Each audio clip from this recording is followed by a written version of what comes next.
18 দিন মহাকাশে কাটিয়ে আজ পৃথিবীর বুকে ফিরলেন ভারতের গর্ব গ্রুপ ক্যাপ্টেন শুভাংশু শুক্লা এবং তার 3 সঙ্গী নভশ্চর। নাসা ও অ্যাক্সিয়াম স্পেসের অ্যাক্সিয়াম মিশন 4 সফলভাবে সম্পূর্ণ করে আজ বিকেল 3টের সময় ড্রাগন ক্যাপসুল নামল প্রশান্ত মহাসাগরের গভীর জলে।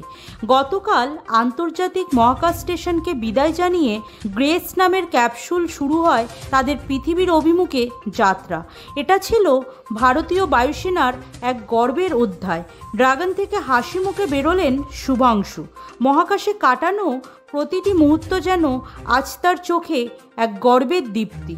স্প্ল্যাশ ডাউনের পর তারা থাকবেন 7 দিন ধরে নিবিড় পর্যবেক্ষণে। ইসরোর চিকিৎসক ও ফ্লাইট সার্জনরা দেখভাল করবেন তাদের শারীরিক পুনর্বাসনের জন্য। স্পেস স্টেশন ছাড়ার আগেই শুভাংশুর কণ্ঠে ছিল গর্ব ও আবেগ। এই যাত্রা আমি উৎসর্গ করছি ভারতের প্রতিটি নাগরিককে। আজ শুধু একজন নভশ্চরের ফেরা নয়, আজ ভারতের এক গর্বের দিন।